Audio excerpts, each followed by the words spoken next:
Le tribunal de grande instance de Châteauroux a rendu un jugement favorable aux ambulanciers en grève à Issoudun. Un Issold-Dunois est devenu ce matin à Châteauroux le meilleur apprenti cuisinier de la région. La maison Jour de Fête entame sa seconde saison à Sainte-Sévère. Madame, monsieur, bonjour. La circulation des trains continuera d'être perturbée demain. À l'appel de la CGT et de Sudrail, une grève nationale reconductible a été déclenchée hier à 20 heures. Nous en parlions dans notre précédente édition. C'est la troisième fois depuis le début de l'année que les cheminots sont appelés à cesser le travail. Ils protestent contre les réorganisations et restructurations en cours et à venir au sein de leur entreprise et ils dénoncent leurs conditions de travail. Avant de prendre le train demain, il est donc une nouvelle fois conseillé aux usagers de se renseigner auprès de la SNCF. La décision de justice concernant l'un des salariés des ambulances Leblanc à Issoudun est tombée ce matin. Une décision favorable aux employés en grève depuis 13 jours. Un regain de motivation pour les 15 personnes qui continuent le mouvement sur la vingtaine d'ambulanciers de l'entreprise. Linda Kerfa. Pour leur 13e jour de grève, les ambulanciers ont rencontré ce matin le maire de Vatan et vice-président du conseil général, Yves Fouquet. Ce dernier a tenu à leur apporter son soutien. Il nous a conseillé de faire des courriers pour expliquer les conventions qu'on a actuellement. Donc nous allons écrire à Monsieur Forestier et puis après nous allons taper un petit peu plus haut au ministère pour qu'eux puissent essayer peut-être de refaire les négociations au niveau de la convention collective.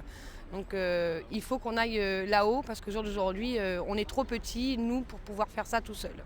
Une rencontre avec le député et maire de La Châtre est d'ailleurs prévue pour samedi. En attendant, les 15 ambulanciers toujours en grève continuent leurs actions. Sur le marché de Vatan, ils ont tracté et expliqué leurs revendications. Aujourd'hui, leur pétition compte 1 millier de signatures. On a bien soutien des tas de gens. Aujourd'hui, on est sur le marché de Vatan. On a récolté beaucoup de signatures. Les gens comprennent, mais bon, ne peuvent pas faire grand-chose pour nous non plus. Pendant ce temps, une autre partie des ambulanciers grévistes prépare un courrier pour les élus et le ministère des Transports. Et lorsque le téléphone sonne, c'est une bonne nouvelle qui tombe. C'est une excellente nouvelle. Il s'agit de la décision du tribunal de grande instance de Châteauroux devant lequel était assigné Christian Autant par son patron. Ce dernier demandait 1 000 € par gréviste et par fait délictueux, ainsi que 2 000 € au titre de l'article 700 du Code de procédure pénale. Il a été débouté. Le tribunal me condamne à une future peine de 500 € par fait délictueux rencontré, c'est-à-dire le blocage d'un véhicule et par personne. Sachant que si on ne fait plus rien, et on a déjà arrêté mercredi passé de bloquer les véhicules, donc si on ne fait plus rien, on ne sera condamné à rien. Voilà, puisque c'est une future peine, si on fait ça, on sera condamné à le payer. Cet après-midi et demain, les grévistes ont prévu de distribuer des tracts à leurs collègues ambulanciers. Ils espèrent qu'ils se joindront à eux pour un rassemblement prévu vendredi à 14 h devant la préfecture. Le 27 avril prochain, plusieurs éleveurs de l'Indre seront jugés par le tribunal de proximité de Châteauroux pour avoir refusé de vacciner contre la fièvre catarrhale ovine.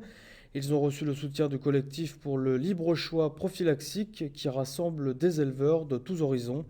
Ce collectif est lui-même soutenu par la Confédération paysanne et par le groupement des agriculteurs bio. Il dénonce une décision qui criminaliserait les éleveurs qui cherchent à développer des méthodes alternatives de soins sans avoir recours à la vaccination. Le meilleur apprenti cuisinier de la région est Issold-Dunois. Fabrice Languilla a remporté ce matin au CFA à Châteauroux le 16e concours régional. Fabrice est en apprentissage à la Cognette, à Issoudun. Il représentera la région au concours national. Le reportage de Vincent Billy. Il est 8h30. Les 6 candidats, anonymement, prennent possession de leur poste de travail et du menu. À 11h, le premier d'entre eux devra livrer au jury son premier plat. Un soufflé au fromage et un filet de bœuf en croûte. Des choses tout à fait classiques, très simples, très agréables. Jamais simple un soufflé. Pour qu'il garde sa consistance, le jury va même jusqu'à arrêter la ventilation. La température monte dans les cuisines. Pendant ce temps, il faut préparer les garnitures du second plat, le filet de bœuf en croûte, des champignons tournés, des pommes Mont d'Or, des carottes tournées glacées à brun et une sauce Périgueux aux trompettes des morts séchés. Moi, je leur dis souvent, goûtez, goûtez. Parce que la plupart du temps, vous mangez un plat, ça n'a aucune saveur, ça n'a rien du tout. Ça devient grave. Hein. Ça veut dire que pour vous, on soigne plus la présentation que le goût aujourd'hui? Peut-être, oui. Oui, d'ailleurs, ça se voit sur les assiettes. Hein. Parce que quand vous voyez, par exemple, 2 petites virgules de sauce, dans le temps, on mettait de la sauce qu'on puisse la manger. Hein. Tandis que là, des fois, faut faire attention parce que vous passez un coup de fourchette dedans, il n'y a plus rien. Le 3, c'est parti, le 3. À l'étage du dessus, les 6 chefs observent les réalisations qui arrivent. Ils sentent, ils tâtent, ils goûtent et notent. Le niveau est bon dans l'ensemble, presque très bon même pour un des meilleurs ouvriers de France, chef du restaurant La Poularde à Montron-les-Bains. Le thème était déjà bien assez compliqué parce que des soufflés, c'est pas simple. Et puis un petit filet de bœuf en croûte avec toutes ces petites garnitures. Pour des jeunes qui ont 2 ans de travail, 2 ans d'apprentissage, il faut beaucoup de volonté pour le faire. Ils ont bien travaillé, je suis content, c'est bien. L'avenir est assuré. À 12h30, le grand ordonnateur du concours, Alain Nonnet, fait les comptes. Jury cuisine, jury professionnel et jury client. Et avec 90 points d'avance sur ses concurrents, Fabrice Lisseul-Dunois se détache nettement. C'est venu l'année dernière. J'aidais en fait les personnes qui concouraient. Et je me suis dit pourquoi pas, ça me tente d'essayer l'année prochaine. Et puis en fait c'est venu super vite. Et je me suis entraîné, j'ai gagné le départemental. Là je me rentraîne, je gagne le régional. Donc voilà, je suis content. À 18 ans, Fabrice poursuivra sa formation par un brevet professionnel à Saint-Amand-Montrond l'an prochain. En attendant, il va s'entraîner pour la finale interrégionale à Bourges à l'automne, puis le concours national en décembre à Paris. Sainte-Sévère, à l'heure de Jacques Tati, une journée autour du livre et du cinéma avait été organisée dimanche dans le village. Le thème, les lieux de tournage en France, l'occasion de rappeler l'attachement extraordinaire de ce village de l'Indre à Jour de fête, le film que Tati y a tourné en 1947. Linda Carfa. Tout un village à l'heure d'un film. Sainte-Sévère-sur-Indre voue un culte au film d'un homme, Jour de fête de Jacques Tati. Un souvenir inoubliable pour ce village qui a vu son destin basculer à l'été 1947. L'été durant lequel Tati a tourné Jour de fête, ici même.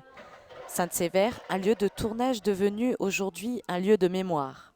Sainte-Sévère est un exemple unique, c'est-à-dire qu'il y a très peu de lieux où ont été tournés des films importants qui en ont gardé une mémoire. Et Sainte-Sévère est vraiment le symbole des tournages en France parce que c'est un tournage mythique. Le film est un chef-d'œuvre et Jour de fête n'est jamais sorti de la mémoire des gens de Sainte-Sévère. Donc c'est bien que cette maison soit dédiée à un film. Et c'est une première en France, on n'avait jamais fait cela encore. La maison, qui a servi de décor au café Bondu dans le film, la place sur laquelle de nombreuses scènes ont été tournées, ou encore des jeux qui rappellent ceux de la fête foraine du film. Tout ici rappelle Tati, car la plupart des habitants du village ont joué dans Jour de fête, des habitants qui au début avaient pris l'équipe du film pour des romanichels. Aujourd'hui, c'est toute une maison qui est dédiée au souvenir de ce chef-d'œuvre. Comme c'était mon premier film, je ne connaissais rien au cinéma et rien ne m'étonnait pratiquement. Tati me disait vous allez faire ça, on va vous donner un autre costume, vous allez faire un autre rôle, parce que j'ai fait 8 rôles dans le film. Alors j'avais un petit chapeau de paille, après une casquette, mais ça c'est le rôle. Où j'ai été attaqué par une guêpe à un moment donné quand j'étais en train de couper l'herbe avec une faux. Enfin, j'ai fait le cours en cycliste, j'ai fait plein de choses, oui.